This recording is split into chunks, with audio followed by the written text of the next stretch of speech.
하나님 말씀 보겠습니다. 하나님 말씀 로마서 6장 20절, 21절 두 절 보도록 하겠습니다. 로마서 6장 20절, 21절 두 절입니다. 하나님 말씀 이러합니다. 너희가 죄의 종이 되었을 때에는 의에 대하여 자유로웠느니라. 너희가 그때 무슨 열매를 얻었느냐? 이제는 너희가 그 일을 부끄러워하나니 이는 그 마지막이 사망임이라. 아멘.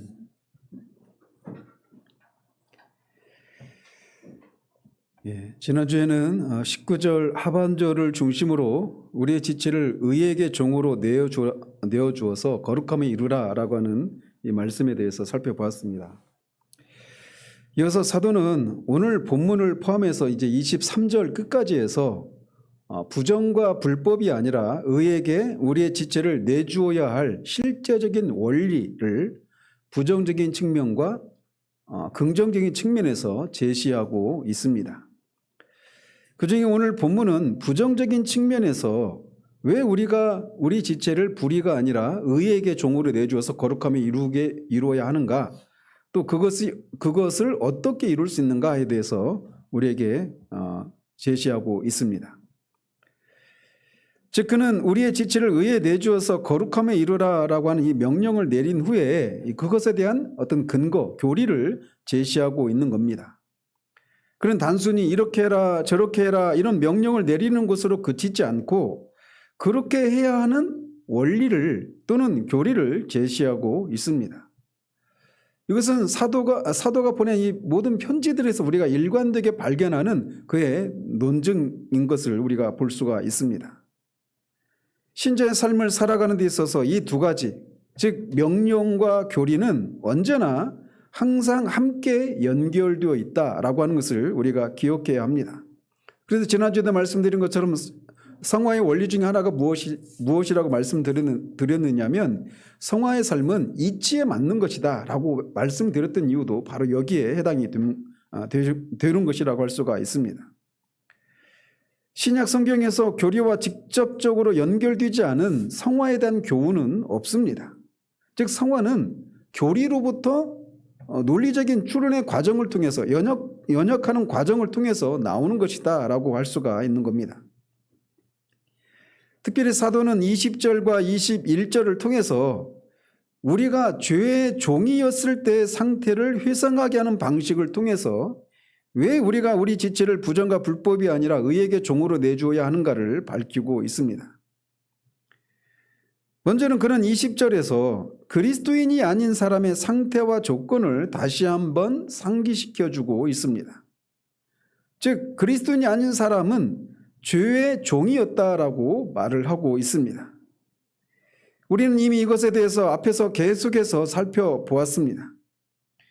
그리스도인이 아닌 모든 사람은 다 죄의 종, 죄의 노예입니다. 그러나 불행하게도 정작 죄의 종인 사람들은 자신이 죄의 종이라는 사실을 알지 못하는 것에 있습니다. 그것이 죄의 상태에 있는 가장 큰 비극이라고 할 수가 있습니다. 죄의 종으로 살다가 그 마지막 싹슨 23절에서 말하고 있는 것처럼 사망인데도 불구하고 정작 자신이 죄의 종으로서 살고 있다는 것을 알지 못하는 것, 그것이 인간의 가장 큰 비극 중에 하나다라고 할 수가 있는 거죠. 그렇기 때문에 성령께서 한 사람을 회심하게 하실 때 하시는 일 중에 가장 첫 번째로 하시는 일이 무엇이냐면 바로 이렇게 자신이 죄의 종이었구나라고 하는 것을 깨닫게 하시는 것을 통해서 그 일을 시작하시는 것입니다. 그래서 우리가 천례역 중에서도 보면 크리스천이 밖에 나갔다가 전도자의 전도를 듣고 그 자신의 등에 그 큰 죄짐을 가지고 집에 들어오면서 공포에 시달리는 것으로부터 그 책이 시작하는 것도 이것과 연결되어 있습니다. 어쨌든 그리스도인이 아닌 모든 사람은 죄의 노예입니다. 또한 그들은 죄의 노예일 뿐만 아니라 20절 하반절에 의하면 의에 대하여 자유로운 사람들이다 라고도 할 수가 있습니다. 의에 대해서 자유롭다라고 하는 것에 대해서 잘못 이해하는 그런 사람들이 있습니다. 예를 들어서 어떤 사람은 사도가 말하는 의에 대해서 자유하다라고 한 이 말이 죄의 노예일 동안, 그 사람들이 불신자일 동안에는 그들이 자신이 하고 싶은 대로 마음대로 살았던 사람들이었다, 이걸 말한다, 이렇게 해석을 합니다.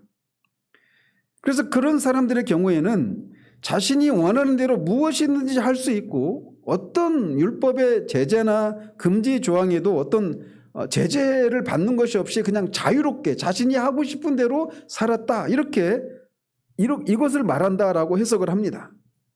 그러나 그런 해석은 잘못된 해석입니다. 사도는 신자가 되기 전에 모든 사람은 율법 아래 있었다라고 말을 합니다. 우리가 앞에서 이미 살펴본 것이 바로 그것 아니겠습니까? 따라서 의에 대해서 자유로웠다라고 한 이 말은 율법의 제재를 받지 않고 자신이 하고 싶은 대로 자유롭게 살았다, 이걸 의미하지 않습니다. 또 의에 대해서 자유로웠다라고 한 이 말은 그 사람이 그리스도인이 되기 전에는 전적으로 악한 삶을 살았다라고 하는 것을 의미하지도 않습니다. 사도가 여기서 말하고 있는 것은 그리스도인이 되기 전에는 모든 사람이 의의 노예가 아니었다, 이것을 말하고 있는 겁니다. 앞에서도 우리가 살펴봤던 것처럼 사도는 사람을 이 서신을 받고 있는 로마에 있는 신자들에게 너무나 익숙한 노예제도라고 하는 예화를 통해서 사람의 상태를 설명하고 있었습니다. 그래서 사도의 말에 따르면 사람은 죄의 노예이거나 의의 노예 둘 중에 하나라고 말을 했습니다. 즉 죄의 노예이면서 동시에 의의 노예인 경우는 없다라고 하는 것을 앞에서 우리가 살펴보았어요. 또 나는 죄의 노예도 아니거니와 의의 노예도 아니다, 이렇게 말할 수도 없다라고 하는 것을 살펴보았습니다. 즉 사람은 죄의 노예이거나 의의 노예이거나 둘 중에 하나이다라는 것입니다. 그래서 동시에 두 주인을 섬길 수가 없는, 그래서 죄의 노예이면서 동시에 의의 노예인 이런 상태도 있을 수가 없다라고 하는 것을 말씀드렸었습니다. 따라서 사도는 전에는 너희가 죄의 노예였었다, 이 말은 다른 말로 말하면 너희가 죄의 노예인 동안에는 어떤 노예가 아니었다라고 하는 것을 말해주는 겁니까? 의의 노예가 아니었다라고 하는 것을 말해주고 있는 겁니다. 즉 의에 대해서 자유로웠다, 이 말은 그가 의의 노예가 아니었다라고 하는 것을 이렇게 표현하고 있는 거예요. 따라서 의에 대해서 자유로웠다라고 하는 이 말은 이런 의미인 겁니다. 너희가 그때는 의의 종이 아니었다. 따라서 너희는 의의 지배를 받거나 의에 의해서 조종되거나 인도되는 그런 삶을 살지 않았다. 왜? 그때 너희는 죄의 지배와 통치를 받고 있었던 그런 죄의 노예였기 때문이다, 이렇게 말하고 있는 겁니다. 다시 한번 말씀드리지만 우리는 죄의 노예이거나 의의 노예이거나 둘 중에 하나에 반드시 속해 있습니다. 죄와 의, 이 둘 모두를 동시에 우리의 주인으로 섬길 수도 없고 이 둘 모두의 노예가 아닐 수도 없습니다. 둘 중에 하나의 노예 상태 가운데 있는 거예요. 따라서 우리가 죄의 노예였을 때는 우리는 의의 노예가 아닌 겁니다. 이것을 의에 대해서 자유로웠다, 이렇게 말을 하고 있는 거예요. 그리고 이것은 모든 불신자들에게 해당이 되는 것이다라고 말을 하고 있는 겁니다. 모든 불신자들은, 그리스도인이 아닌 모든 사람들은 죄의 노예입니다. 그렇기 때문에 그들은 의의 노예가 아닙니다. 즉 그들은 의에 의해서 지배를 받거나 통제를 받지 않는 그런 삶을 살고 있는 사람들이다, 이렇게 말을 하고 있는 겁니다. 그 사람이 세상에서 아무리 도덕적으로나 윤리적으로 모든 사람에게 존경을 받을 만한 삶을 살고 있는 사람이라고 하더라도 그가 예수 그리스도를 믿음으로 의의 노예가 되지 않았다면 그는 의의 노예가 아닌 겁니다. 그는 의에 대해서 자유로운 사람이다, 이렇게 말을 할 수가 있는 거예요. 그리고 이 사실은 믿지 않는 모든 사람들을 정말 화가 나게 만드는 교리이기도 합니다. 왜냐하면 우리가 알다시피 세상에는 우리 그리스도인들보다도 더 도덕적이고 윤리적이고 선한 삶을 사는 사람들이 있어 보이기 때문에 그렇습니다.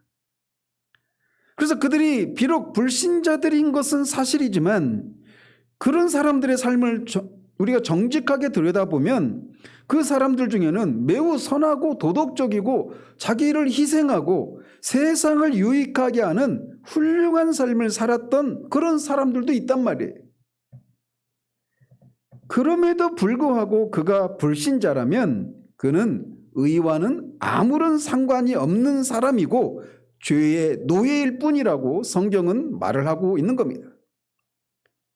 이것이 기독교가 세상으로부터 독선적이라고 공격을 받는 지점이기도 합니다. 그리고 이것이 도덕과 윤리와 다른 종교를 기독교와 구별짓게 만드는 지점이기도 하는 겁니다. 로이드 존스는 기독교 진리의 가장 큰 원수는 그리스도인이 아니면서 소위 도덕적이고 윤리적이고 종교적인 삶을 살아가는 사람들, 이 사람들이 기독교의 가장 큰 원수다, 이렇게 말을 합니다. 그들은 기독교의 윤리에는 동의하지만 기독교의 교리는 믿지 않는 사람들이라고도 할 수가 있습니다. 겉으로만 보면 그들의 삶은 나무랄 것이 없고 오히려 사람들이 존경하고 본받아야 할 훌륭한 삶을 살아가는 그런 사람으로 보일 수 있습니다. 그들은 분명 선한 사람들입니다. 그들은 매우 지성적이고 교양이 있고 도덕적으로 흠잡을 것이 없는 삶을 사는 사람들일 수 있습니다. 그래서 심지어는 그리스도인들에게서조차도 그런 사람들을 의에 대해서 자유로운 사람들, 다른 말로 죄의 노예다, 이렇게 말하는 것은 너무 심한 말 아니냐, 이렇게 말을 할 수도 있는 그런 사람들일 수 있어요. 그러나 그들이 예수 그리스도의 삶에 대해서는 인정하고 그의 삶을 존경하면서도 그가 하나님의 아들이시면서 참 사람으로 오신 분이시고 그가 십자가에 죽으시고 다시 살아나셨고 그를 믿는 자마다 죄를 용서받고 의롭다함을 받고 하나님과 화해를 이룰 수 있는 유일한 분이라고 하는 것을 믿지 않는다면 그는 의에 대해서 자유로운 사람이라고 말을 해야 하는 겁니다. 기독교에 대해서 가장 위험한 사람이 바로 그리스도가 사셨던 삶을 본받아야 한다고 말하고 도덕적이고 선한 삶을 살면서도 예수 그리스도에 대해서 성경이 말하는 대로 믿지 않는 사람, 예수 그리스도께서 사셨던 그 삶이 십자가에 죽으시고 다시 사셨다라고 하는 그것이 의미하는 것을 그대로 성경이 말하는 대로 믿지 않는 사람, 이 사람이 기독교의 가장 위험한 사람이라고 할 수가 있는 거예요. 저는 오늘날에는 이런 유의 사람들이 정말 그 어느 때보다도 많은 시대가 아닌가 이런 생각을 해봅니다. 특별히 오늘날 영성 이런 걸 얘기하는 사람들에게서 이런 것들을, 이런 모습들을 저는 굉장히 경계를 하면서 보게 됩니다. 그들은 어떤 그리스도가 성경이 말하는 대로 그리스도의 인격과 그가 하신 일, 그리스도의 십자가의 죽으심과 부활에 대한 이 얘기보다도 그리스도가 사셨던 삶, 그리스도가 하나님과 교제를 나누는 데서도 누렸던 그 영적인 평안함과 안식과 사람들을 향한 그 희생과 사랑, 이런 것들을 강조하면서 우리도 그런 삶을 살자라고 하는 이런 식으로 사람들을 가르칩니다. 그런데 그들의 그 가르침에 정확하게 들어가 보면 그리스도의 인격과 그가 하신 일에 대해서 성경이 말하는 대로 말하지 않는, 또는 그것에 대해서 굉장히 희미한 방식으로만, 애매모호한 방식으로만 말을 하는 이런 모습들을 우리가 보게 돼요. 이런 면에서 그런 사람들이 우리 시대는 굉장히 많은 시대를 우리가 살고 있다라고 저는 개인적으로 생각을 합니다. 다시 말씀드리거니와 20절은 우리로 하여금 그리스도인이 아닌 사람은 전적으로 의에 대해서 아무런 관계를 가지고 있지 않다고 우리에게 말해주고 있습니다. 물론 여기서 사도가 말하는 의라고 한 이 개념이 세상에서 말하는 공의나 정의 이런 개념을 말하는 것이 아닙니다. 불신자들도 얼마든지 정의롭고 공의로운 사람일 수 있습니다. 그래서 세상적이고 인간적인 의의 차원에서 보자면 그런 사람은 의로부터 자유롭다 이렇게 말을 할 수가 없어요. 그렇지만 사도가 여기서 의에 대해서 자유롭다라고 말할 때는 그런 인간적인 의의 개념이 아니라 성경적인 개념의 의를 말하고 있는 겁니다. 불신자는 바로 이 성경적인 의에 의해서 지배를 받거나 통제받지 않는 사람들이다 이렇게 말을 할 수가 있는 거예요. 그렇다면 그 사람을 지배하는 것은 무엇일까요? 여러 가지로 말씀드릴 수 있겠지만 그 사람 자신의 생각과 나름대로의 철학이라고 할 수가 있습니다. 그래서 어떤 분이 말했던 것처럼 사람은 누구나 자기 안에 사상의 집을 짓고 살아가는 철학가다라고 말을 하는 거예요. 아까 방 집사님 기도하신 것처럼 다 자기 소견에 옳은 대로 내가 보기에 이것이 유익하고 이것이 가치 있고 이것이 옳고 이것이 그러다라고 하는 그 나름의 어떤 기준과 표준에 따라서 자신의 삶을 이어가는 겁니다. 그러나 궁극적으로는 그는 죄와 사탄의 지배와 통제를 받고 있는 겁니다. 그런 성경적인 의로부터 자유로운 사람들입니다. 이것이 불신자들의 상태예요. 이와 정반대로 그리스도인은 어떤 사람이냐? 성경적인 의의 지배를 받는 사람이다. 이렇게 말을 할 수가 있습니다. 바울은 뒤에 10장 2절 3절에서 이 의를 하나님의 의라고 부릅니다. 거기 보면 그들이 여기서 말하는 그들은 유대인 당시 유대인들을 가리킵니다. 그들이 하나님께 열심히 있으나 올바른 지식을 따른 것이 아니니라. 하나님의 의를 모르고 자기 의를 세우려고 힘써 하나님의 의에 복종하지 아니하였느니라 라고 말을 합니다. 사도는 당시 유대인들이 세우고 있는 의는 그들 자신의 의였지 하나님의 의는 아니었다라고 말을 하고 있습니다. 그들은 하나님의 의를 모르고 힘써서 자기 의를 세우려고 하고 있을 뿐이다. 이렇게 말을 하고 있어요. 바로 유대인들이 하고 있는 것이 정확하게 오늘날 도덕적이고 선하고 더 나아가서 종교적인 사람들이 하고 있는 것이기도 합니다. 하나님의 의와 자기의, 이 자기의라고 하는 것이 우리가 굉장히 교묘한 방식으로 자기의를 세우려고 하고 있기 때문에 나는 자기의가 아니라 그리스도의 의, 하나님의 의를 내가 붙들고 있다라고 착각을 할 수도 있습니다. 이 부분에서 많은 사람들이 속고 살아요. 그들은 하나님의 존재를 인식하고 그 하나님 앞에 자신이 심판받아 마땅한 죄인이라는 사실들을 깨닫는 일이 있을 수 있습니다. 그리고 그 깨달음이 진짜 깨달음일 수 있습니다. 누구든지 그렇게 하나님이 정말 성경이 말하는 대로 살아계신 하나님이시고 죄를 미워하시는 거룩하신 하나님이라는 사실들을 깨닫게 되었을 때 그걸 머리로만이 아니라 실제로 그가 그 하나님이 그 거룩하신 임재 앞에 서게 되는 일이 있게 되었을 때 그는 자신이 죄인이라는 사실들을 즉각적으로 깨닫게 됩니다.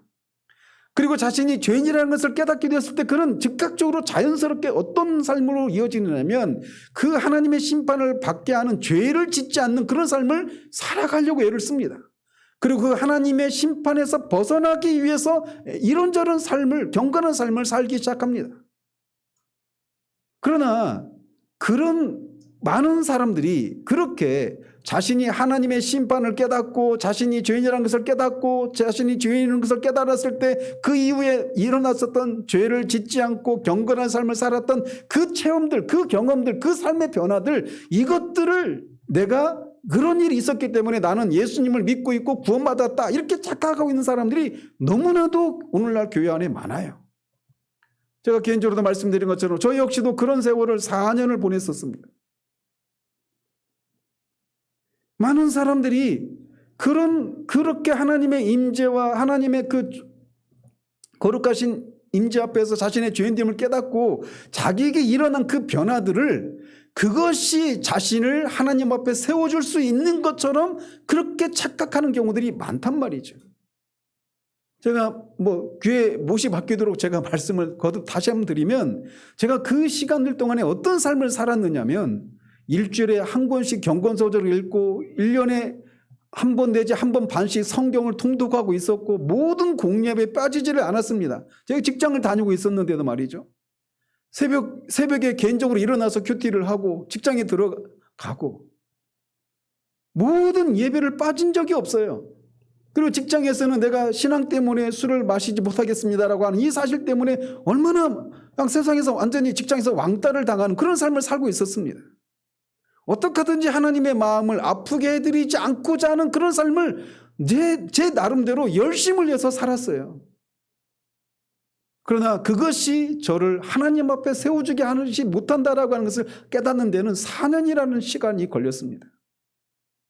많은 사람들이 하나님의 의와 자기 의가 얼마나 교묘한 방식으로 우리를 속이는지를 모르고 내가 예수를 믿고 있다라고 착각을 하는 사람들이 얼마나 많은지 모릅니다. 그러나 이 불신자들이 가지고 있는 모든 것은 다 자기 의입니다. 그것은 하나님의 의가 아닙니다. 그들은 하나님 의에 대해서 아무런 상관이 없는 사람들입니다. 그들은 힘써서 하나님의 의를 복종하지 않습니다. 이게 얼마나 무서운 일입니까? 내가 하나님께 복종하고 하나님을 위해서 산다고 생각하고 있을지 모르지만 사실은 자기 의를 세우고 있을 뿐이고 하나님의 의에 대해서는 복종하지 않고 있는 그런 삶을 살고 있다는 사실. 근데 이게 교회 안에서 그런 일을 하고 있을 때는 이거 내가 그렇게 하고 있으리라고는 정말 생각을 못하는 거예요. 이 10장 2절 3절에서 말하고 있는 복종하다라고 하는 말이 의에 대해서 자유하다라고 하는 말과 정반대되는 그런 말이죠.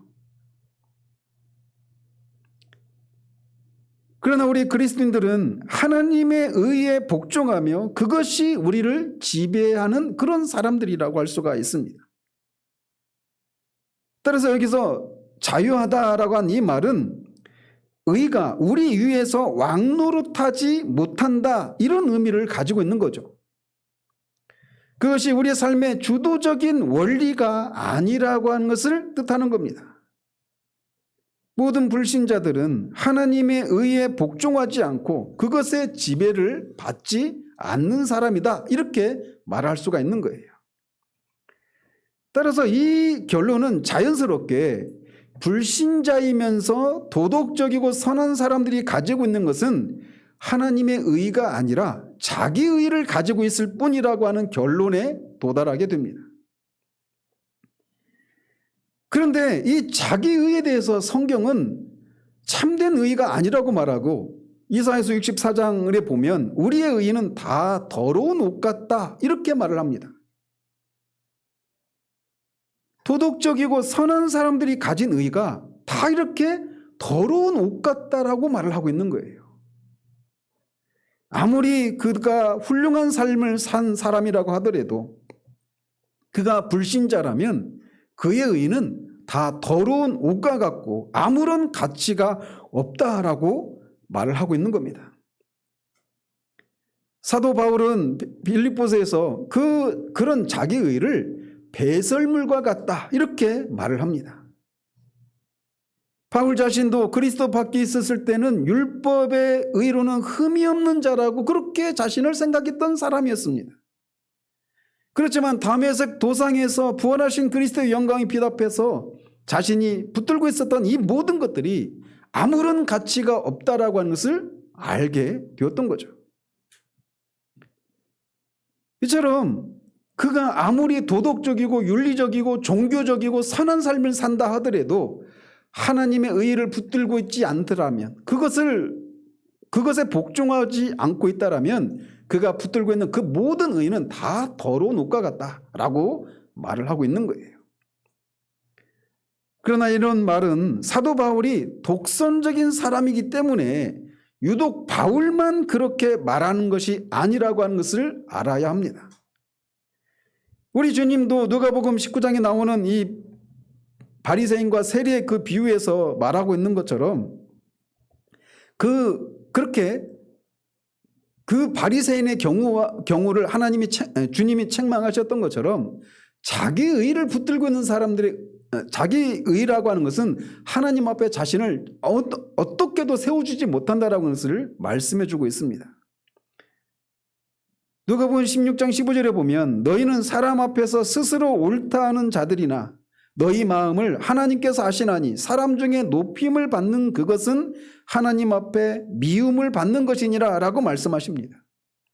여기서 말하는 너희는 바리새인들을 가리키는데 사람들에게 훌륭한 사람이라고 칭찬을 받는 사람들의 도덕적이고 선한 삶 역시 거룩하신 하나님께는 미움을 받는 것에 불과하다라고 말을 하고 있는 거예요.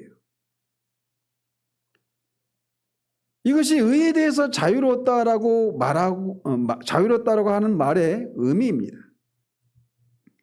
의는 그런 불신자들의 삶을 지배하지 못합니다. 그들이 아무리 세상과 또 자신이 인정할 만한 훌륭한 업적을 쌓고 도덕적인 삶을 살았어도 하나님이 보시기에 그것은 혐오스럽고 무가치한 것에 불과하다라고 말을 하고 있는 거예요. 그러니 이런 삶을 살고 있는 사람들, 그래서 자기 스스로 만족하고 사람들로부터 존경과 어떤 존경을 받고 있는 그런 사람들이 이런 성경의 교리에 대해서 얼마나 화가 나는 그런 화가 나겠습니까? 그런 사람들의 문제는 성경이 말하는 의가 무엇인지에 대한 참된 개념이 없다라는 사실입니다. 그렇다면 여기서 말하는 의가 무엇일까요? 여러 가지로 표현할 수 있겠지만 이 문맥에서만 말씀드리자면 그것은 본질에 있어서 하나님의 종이나 노예가 되는 것을 의미합니다. 그런데 불행하게도 이 선하고 도덕적인 사람들은 그것에 대해서 아무런 개념을 가지고 있지 않고 그들은 다만 자기의 표준에 의해서 살아갈 뿐이라는 거죠. 그들은 그 표준에 의해서 무엇인가를 선택하고 결정하고 그것에 의해서 자신의 삶을 꾸려갑니다. 그래서 그런 삶에 대해서 사람들이 칭찬하고 훌륭하고 존경할 만한 삶이다, 도덕적이고 선하고 우리가 본받아야 될 삶이다, 이런 칭찬을 받을 수도 있어요. 그러나 그들은 하나님이 보시기에 의롭지 못하고 의에 대해서는 외인이다, 아무런 관계가 없는 사람이다, 이렇게 말을 하고 있다는 거죠. 자, 그렇다면 어떤 사람이 의에 대해서, 이 성경에서 말하는 하나님의 의에 대해서 완전히 외인이라고 하는 사실을 우리가 어떻게, 무엇을 통해서 알 수 있을까요? 그것은 성경적인 의, 즉 하나님의 의가 무엇인지 아는 사람은 자기가 얼마나 하나님 앞에 무가치하고 부족한 사람인가라고 하는 것을 아는 것에서 그 사람이 성경적인 의를 아는가 아닌가를 알 수 있는 겁니다. 자기들의 표준에 따라서 사는 사람들은 자신의 그런 부족함을, 자기가 얼마나 절망적으로 소망이 없는 사람이라고 하는 것을 알지를 못합니다. 인정을 하지 못합니다. 그 사람들은 주님의 비유 속에 등장했던 바리새인들처럼 자기 스스로에게 만족하게 생각합니다. 그 누가복음 18장에 나오는 바리새인은 그가 이 세리와 같지 않은 것을 인해서 하나님 앞에 감사했던 사람입니다. 일주일에 2번씩 금식하고 모든 소유의 11조를 드렸던 철저히 종교적인 사람이었습니다. 그런 자신을 얼마나 스스로 만족하게 생각했습니까? 그리고 다른 사람들도 그 사람을 얼마나 훌륭한 사람이라고 생각을 했겠습니까? 그러나 그것은 자기 만족이요, 그것은 자기가 세워놓은 기준에 따라 사는 것에 불과한 것이요, 기독교의 필수적인 그런 교리를 전혀 필요로 하지 않는 그런 삶에 불과한 것입니다. 반대로 하나님의 의에 대해서 깨달은 사람은 자기 자신의 부족을 깨닫고 의에 줄이고 목마르기 시작한 사람입니다. 그래서 주님은 산상수훈에서 의에 줄이고 목마른 자는 복이 있나니 그들이 배부를 것이며 라고 말씀하셨습니다. 하나님의 의의가 무엇인가를 깨달은 사람은 자기 의의가 하나님 앞에 세워주지 못한다라고 해서 알기 때문에, 그리고 그 하나님의 의, 거기 하나님이 세워놓으신 기준에 자기가 어떤 삶을 살아도 거기에 미치지 못한다는 것을 알기 때문에 자기에게는 그것을 맞출 수 있는, 그것을 이룰 수 있는 것이 전혀 없기 때문에 자신에 대해서 철저히 절망하고 의에 줄이고 목말라 하는 그런 삶을 사는 사람입니다. 그 사람이 복이 있다라고 말씀하십니다. 그러나 도덕적이고 선한 사람들에게는 이런 줄임과 목마름이 없습니다. 그들은 스스로에 대해서 만족하게 생각합니다. 그들은 참된 겸손이나 온유도 없습니다. 그들은 의에 줄이고 목말라 하지 않습니다. 그들은 자기 자신의 표준을 따라서 살아가고 있고 그것에 지배를 받고 그것에 복종합니다. 그런데 이것이 무서운 것이, 교회 밖에 있는 기독교와 상관이 없는 사람들은 그렇게 자기 나름의 어떤 기준과 어떤 표준에 따라 살아간다고 하더라도 교회 안에서도 여전히 하나님의 의의를 붙잡고 있지 않는 사람들도 나름의 어떤 기준을 따라서 이게 신앙생활이다 라고 하면서 사는 사람들이 많다라는 사실이에요. 이것이 사실 무서운 것이죠. 이렇게 교회를 수십 년을 다녔어도 여전히 하나님, 내가 이만하면 되었다, 내 스스로 내가 세워놓은, 내가 선을 걸어온 그런 신앙의 기준을, 표준을 세워놓고 거기에 따라서 그런 일정한 어떤 원칙과 법칙을 따라서 살아가는, 그러면서 자기가 하나님의 의의를 붙들고 있다고 착각하는 사람들이 오늘날 교회 안에 너무나 많다라는 사실이에요.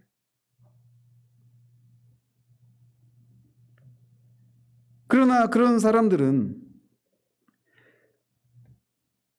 하나님의 의에 지배를 받지 않고 그 하나님의 의에 복종하지 않고 있는 사람들입니다. 그런 사람들은 의에 대해서 완전히 외인이고 사도가 표현하고 있는 것처럼 의에 대해서는 자유로운 사람들이다라고 할 수가 있는 겁니다. 즉 다른 말로는 그런 의의 지배의 영역 밖에 있는 사람이다, 이렇게 말을 할 수가 있는 겁니다. 하나님의 의의 영역 밖에 있다라고 하는 것만큼 무서운 것이 없습니다.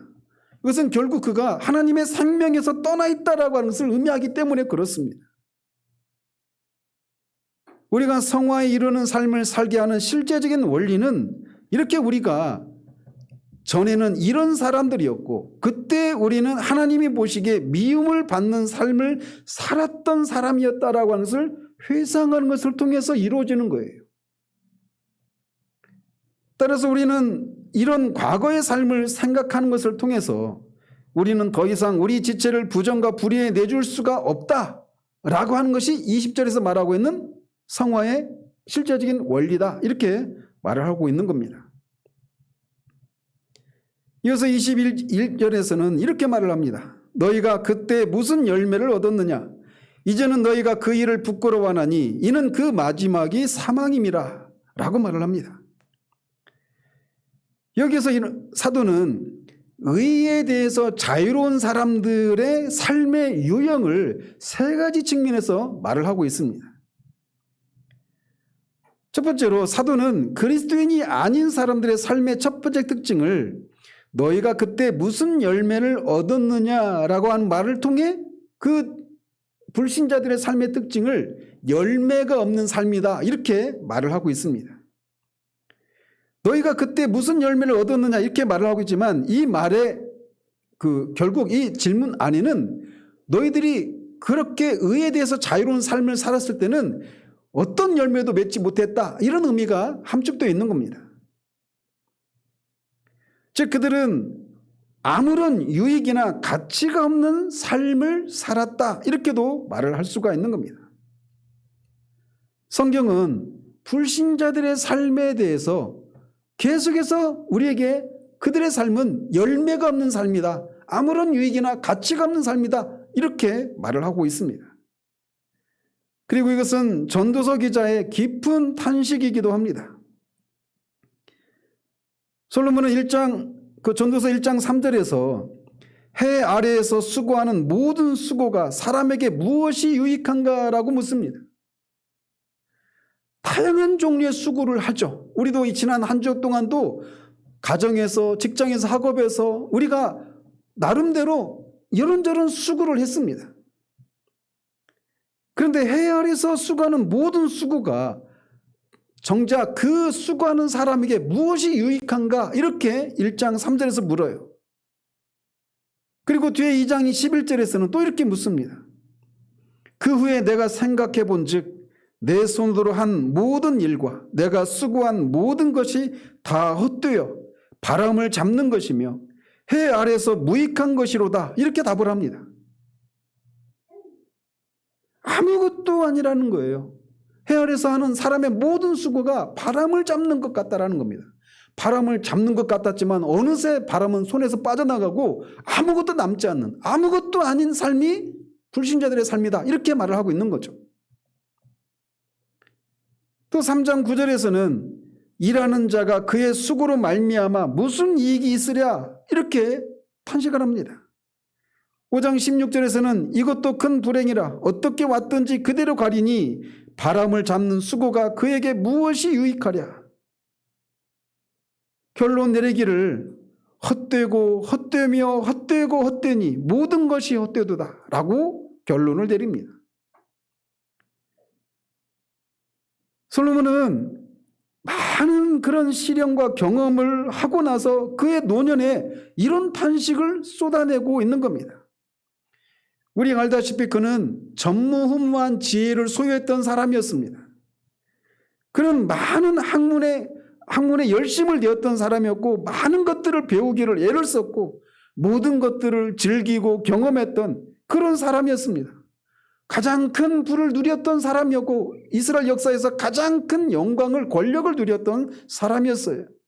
그래서 그는 왕궁을 짓기도 하고 큰 정원을, 아름다운 정원을 짓기도 하고 예술에 관심을 두고 모든 일을 경험하고 누려보았던 사람이었습니다. 그는 말할 수 없는 부유를 누리는 중에 그가 하고 싶은 대로 모든 것을 다 경험해 보았어요. 그리고 그런 것들 속에서 그는 어떤 만족을 찾기를 바랬고 정말 그것을 누리기를 이런저런 시도를 통해서 시도해봤던 사람이었습니다. 그러나 그 모든 일을 해보고 난 다음에 내린 결론은 헛되고 헛되며 헛되고 헛되니 모든 것이 헛되도다. 해 아래에서 수고하는 모든 수고가 사람에게 무엇이 유익한가라는 결론이었습니다. 바울이 여기서 말하고 있는 게 바로 그거예요. 너희가 의에 대해서, 주의 종으로서 의에 대해서는 자유했던 그 삶의 열매가 무엇이냐, 무엇을 얻었느냐라고 묻는데 결국은 아무것도 없다. 아무런 가치가 없고 아무런 유익도 없는 그런 삶이지 않았느냐, 이렇게 말을 하고 있는 것입니다. 어떤 사람은 이런 답에 대해서 그건 너무나 독선적이지 않습니까? 이렇게 반박을 할 수 있어요. 인생에 얼마나 가치가 있고 유익한 것이 많은데 어떻게 모든 것이 헛되다고 말합니까? 모든 것이 헛되다라면 우리는 그러면 살 이유가 없지 않습니까? 이렇게 반박할 수 있습니다. 그러나 그렇게 인생에는 이런저런 유익하고 가치가 있는 것이 많지 않느냐라고 한 이 생각은 인생에 있어서 진짜 유익하고 가치가 있다고 생각하는 그 판단 근거, 시금석이 무엇인가에 따라서 그런 생각을 하는 것입니다. 따라서 우리는 인생에 있어서 유익하고 가치가 있는 시금석이 무엇인가에 대해서 바르게 알아야 합니다.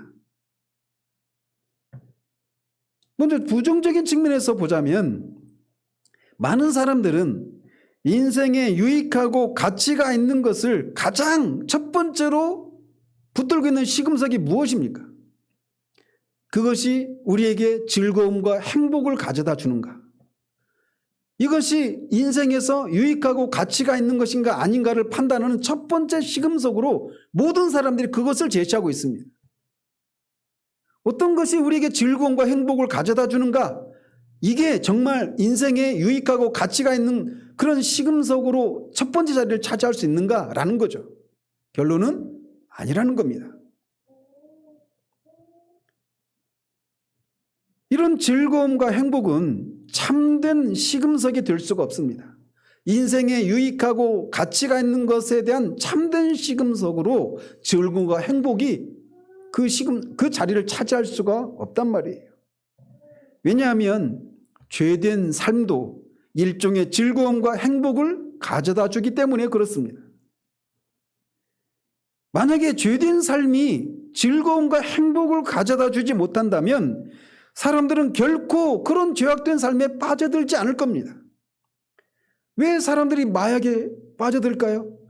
마약을 복용하면 어떤 즐거움과 행복을 가져다 주기 때문에 그렇습니다. 그러나 그 즐거움은 잠깐일 뿐입니다. 그것은 영원한 즐거움과 행복을 가져다 주지 못합니다. 그 즐거움이 몇십 년 동안 지속되는 것일 수도 있습니다. 그러나 언젠가는 그것이 더 이상 어떤 즐거움과 행복도 가져다 주지 못하는 날을 만나게 됩니다. 그렇기 때문에 즐거움과 행복은 인생에 유익하고 가치가 있는 것에 참된 시금석이 되기에는 부족해요. 자, 그렇다면 인생에 유익하고 가치가 있는 그런 시금석으로 적합한 것은 무엇일까요?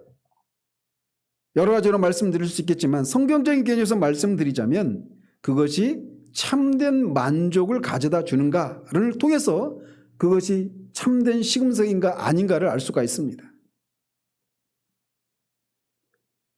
세상에 있는 모든 사람은 서로 상반된 두 가지로부터의 부르심 앞에 서 있습니다. 하나는 세상이요, 하나는 기독교의 부르심이라고 할 수가 있습니다. 문제는 이 둘 중에 어느 것이 더 유익한가라는 것입니다. 즉, 그 두 가지 상반된 부름이 참된 만족을 가져다 주느냐 아니냐를 가지고 우리는 그것이 인생에 유익한가 아닌가라고 하는 것을 판단해야 한다는 거죠. 세상의 부름과 기독교의 부름이 우리의 지성과 감정과 우리의 의지와 우리의 영혼에 그런 만족을 가져다 주는가 아닌가를 가지고 판단을 해야 되는 거예요. 우리는 어거스틴의 삶에서 우리가 이 질문에 대한 답을 찾을 수가 있습니다. 제가 우리 그 카페에도 그 어거스틴과 관련된 글 밑에 제가 어떤 형제와 이렇게 대화를 하는 중에 댓글을 통해서 남겨놓은 바가 있는데 저는 어거스틴이 우리 하나님이 교회에 어거스틴을 주신 것에 대해서 굉장히 감사를 합니다. 어떤 측면에서 그런 생각을 하느냐면 어거스틴은 솔로몬처럼 우리가 감히 경험하지 못할 수 있는 그런 것들을 경험하고 그런 경험을 통해서 궁극적인 답을 얻었던 사람이었기 때문에 그렇습니다. 그는 굉장한 그런 수재였습니다. 철학가였고 사상가였습니다. 그리고 젊은 시절에 정말 여기서 말하기 부끄러울 정도의 그런 어떤 부도덕한 삶을 살았어요. 그런 것을 통해서 어떤 만족을 찾았던 거죠. 그는 결혼 전에 10대 때 사생아를 낳기도 했던 사람이었습니다. 그러면서 결국은 그가 주님의 부르심 앞에 서서 참유로교라는 책을 쓰면서 그 책에서 그렇게 말을 합니다.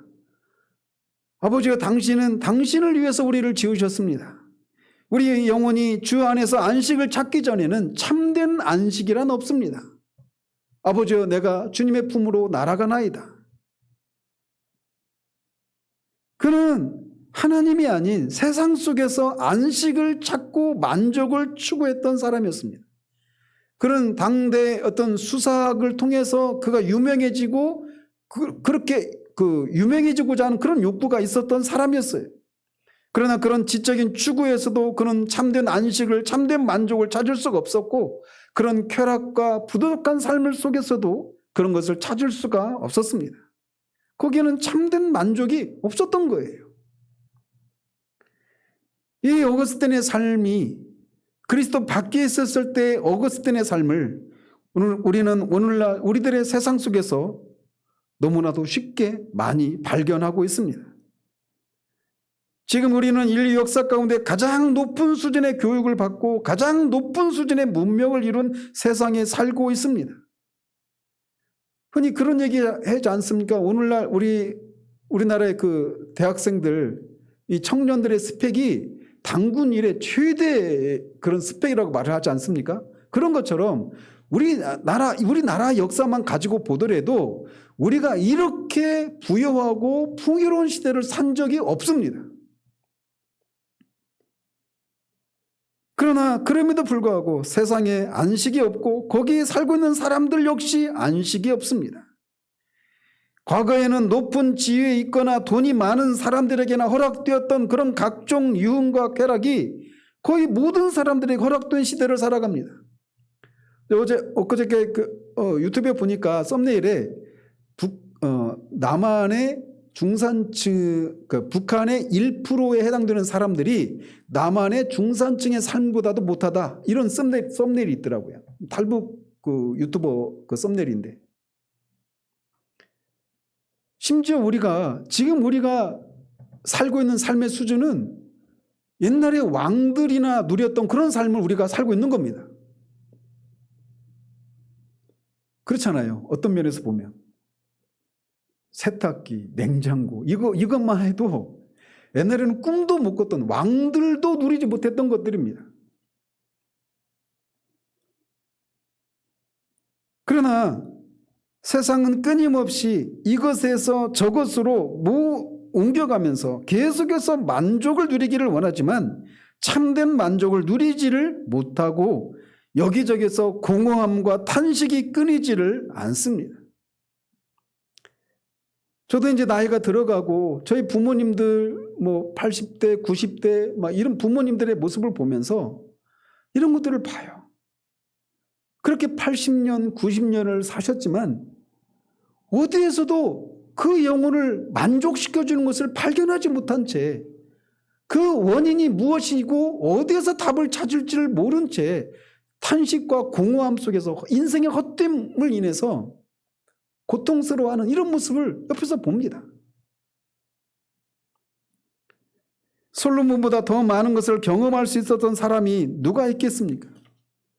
그가 누렸던, 그가 경험했던 이 모든 것들을 우리는 모든 사람들이 지금 누리는 시대를 살고 있지만 결론은 솔로몬이 내린 그 결론에 도달할 수밖에 없는 것이 우리들의 실상이라는 것입니다. 따라서 인생에 유익하고 가치가 있는가에 대한 이 참된 시금석은 그것들이 우리에게 참된 만족을 가져다 주는가, 이걸 가지고 판단을 해야 되는 거예요. 인생의 유익과 가치를 결정하는 또 다른 시금석이 있다면 그 어떤 것들이 내 존재를 세워주고 성장시키고 진정으로 가치 있는 것을 하게 만드는가 아닌가를 가지고 판단을 해야 합니다. 인간으로서 내가 발전하는 데 도와주는 것인가를 통해서 그것이 인생에 유익하고 가치가 있는가를 판단해야 한단 말이죠. 또 다른 시금석이 있다면 그 어떤 것이 우리로 하여금 나중에 우리가 사랑하는 것들을 잃어버리게 되었을 때 그때 우리의 삶을 지탱해주고 그런 속에서도 우리에게 소망이 있는 삶을 살아가도록 만들어주는가 아닌가를 가지고도 판단을 해야 합니다. 우리가 직장을 잃거나 건강을 잃거나 사랑하는 사람을 잃거나 죽음에 직면하게 됐을 때 나를 도와주는가를 가지고 알 수가 있는 거예요. 몇 달 전에 예수를 믿는다라고 하는 것이라고 하는 이 제목을 가지고 말씀을 전한 바가 있지 않습니까? 사람은 죽음이라고 하는 이 문제 앞에 섰을 때 비로소 우리가 가지고 있는 신앙의 진가가 거기에서 발휘되는 거예요. 저도 몇 달 전에 어머님을 먼저 떠나보내고 남은 가족들이 겪고 있는, 특별히 저희 아버지가 겪고 있는 이 고통을 보면서 이것에 대해서 굉장히 많이 고민을 합니다. 갑자기 삶이 멈춰버린 겁니다. 신앙을 수십 년을 했는데 이게 그런 어떤 고통스러운 상황 가운데서 우리가 어떤 사랑하는 것들을 잃어버리게 되었을 때, 특별히 죽음이라고 하는 이 문제 앞에 서게 됐을 때 과연 우리가 붙들고 있는 돈이, 권력이, 인맥이, 어떤 건강이, 우리의 명예가 그런 상황 가운데 우리를 지탱해 주느냐, 라고 하는 거죠. 사도 바울은 복음을 전하는 것 때문에 언제 죽을지도 모르는 그런 위험한 상황 가운데 있었음에도 불구하고 그 상황을 인해서 후회하거나 자기 연민에 빠지지 않고 오히려 그것을 자랑스럽게 생각하고 기뻐합니다. 왜? 그가 복음이 무엇인가를 알았고 자기의 영혼을 붙들고 있는 분이 누구신가를 알고 자기가 맡겨놓은 것을 영원히 끝까지 지키시고 안전하게 보호해 줄 것을 알았기 때문에 그 상황에서도 그는 위축되지 않고 자기 연민에 빠지지 않고 그렇게 기뻐하고 자랑스럽게 생각할 수 있었던 것입니다.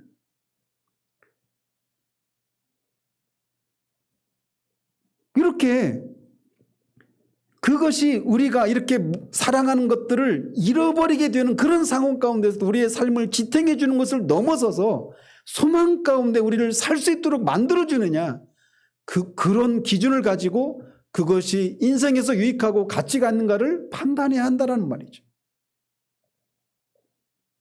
아무튼 사도가 말하고 있는 것은 불신자의 삶의 첫 번째 특징은 인생에 유익하고 가치가 있는 열매가 하나도 없는 삶이다 라고 하는 것이 그의 결론이에요. 오직 복음만이, 오직 그리스도만이, 오직 하나님만이 우리에게 이렇게 참된 만족을 가져다주고 우리가 사랑하는 것들을 사랑하는 것, 사람이든 어떤 일이든 그것을 잃어버리게 되었을 때도 우리가 그 삶에 눌리지 않고 참된 소망을 구가하며 살 수 있게 만들어주는 유일한 삶이라는 거죠. 또 이어서 사도는 불신자의 삶에 관한 두 번째 진술을 수치스러운 삶이라 이렇게 규정합니다. 그때 무슨 열매를 얻었느냐? 아무 열매가 없었다는 겁니다. 이제는 너희가 그 일을 부끄러워하나니 라고 말합니다. 인생에 유익하거나 가치가 있는 삶에 열매가 없는 불신자의 삶은 필연적으로 수치스러운 삶, 부끄러워할 수밖에 없는 삶이라고 말을 하고 있는 겁니다. 인생에 유익하거나 가치가 없는 열매가 없는 삶은 주로 언제 일어납니까? 주로 밤에 아무도 지켜보지 않을 때 그런 일을 하죠. 왜 그렇게 할까요? 그 일이 부끄럽다라고 하는 것을 알기 때문에 그렇습니다. 물론 오늘날은 이런 악한 일들을 대낮에 버젓이 일어나고 있을 정도로 부끄러움마저도 잃어버린 그런 시대를 우리가 살고 있죠. 저는 이번 그 파리 올림픽 개막식과 이런 것들을 보면서 세상이 진짜 완전히 망조가 되었구나 이런 생각을 합니다. 악이라고 말하지 못하는 시대가 되어버렸어요. 사람을 동물의 수준으로 낮추는 일을 하면서도 부끄러워하지 않는 그런 지경이 되고 말았습니다. 그러나 어쨌든 사도가 말하고 있는 것은 불신자의 삶은 이렇게 부끄러울 수밖에 없는 그런 삶이라고 말을 하고 있는 겁니다. 마지막으로 사도는 왜 그렇게 부끄러워하느냐? 이는 그 마지막은 사망이기 때문이다 이렇게 말을 합니다. 즉 불신자의 삶의 결말은 사망이다 이렇게 결론 짓고 있는 거예요. 사망은 언제나 죄로부터 말미암는 겁니다. 앞에 5장 12절에서 그러므로 한 사람으로 말미암아 죄가 세상에 들어오고 죄로 말미암아 사망이 들어왔다라고 말을 하고 있는 것을 우리가 살펴보았습니다. 죄가 세상에 들어오고 나니까 죄를 따라서 사망이 세상에 들어온 겁니다.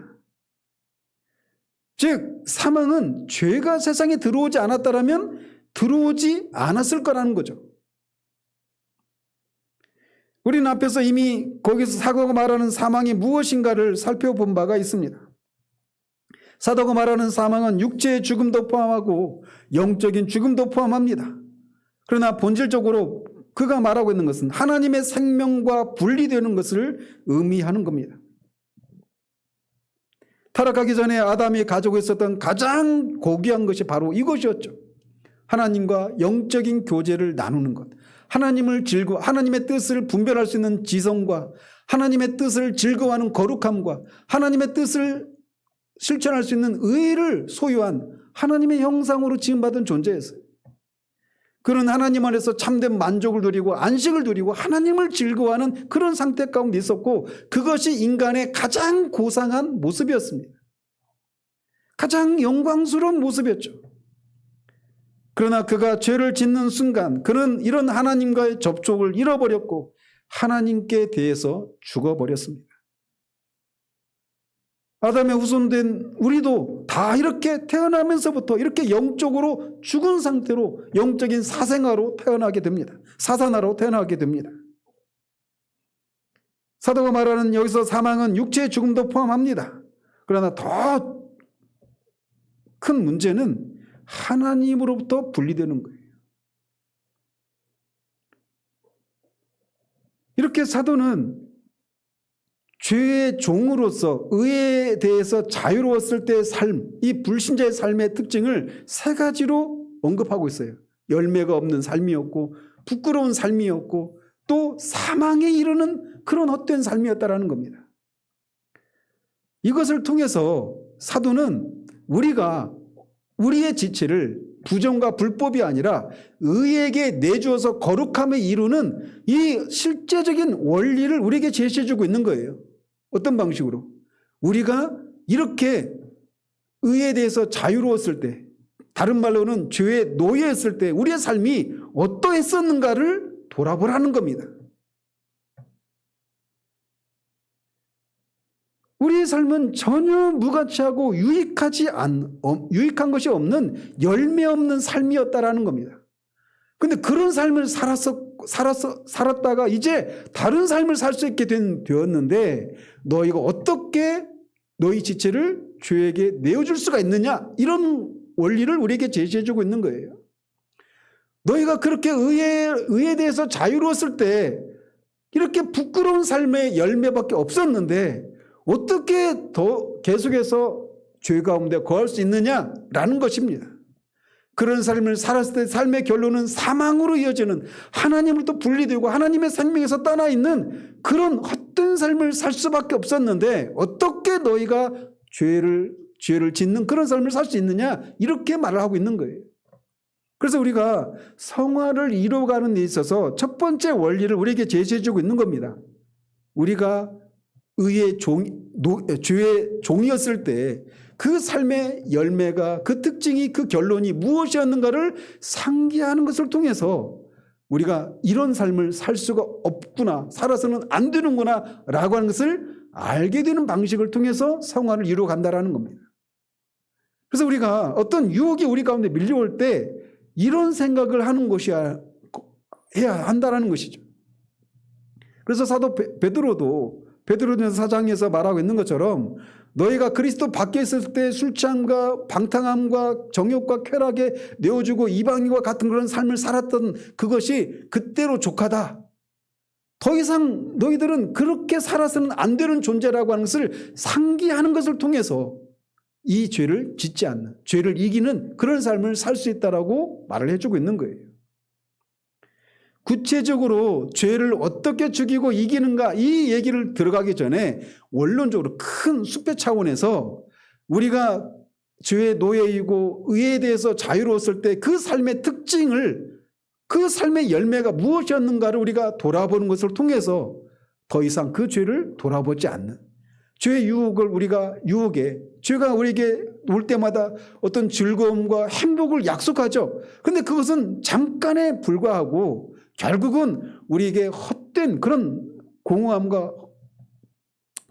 가져다 줄 뿐이라고 하는, 파괴적인 삶을 가져다 줄 뿐이었다라고 하는 것을 우리가 상기하는 것을 통해서 성화를 이룰 수 있다라고 하는 것을 우리에게 말해주고 있는 거예요. 그러므로 자주 기억하십시오.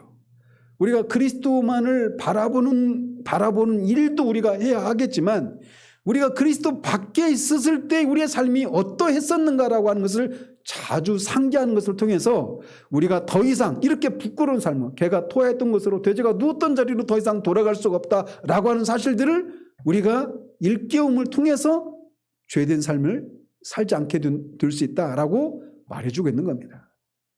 저는 여러분들이 이렇게 우리가 그리스도 밖에 있었을 때 어떤 삶을 살았고 그 삶의 결과가, 열매가 무엇이었는가를 상기하는 것을 통해서 우리 지체를 부정과 불법이 아니라 의에게 드려서 거룩함에 이르는 그런 우리들 되기를 우리 주님의 이름으로 축원드립니다.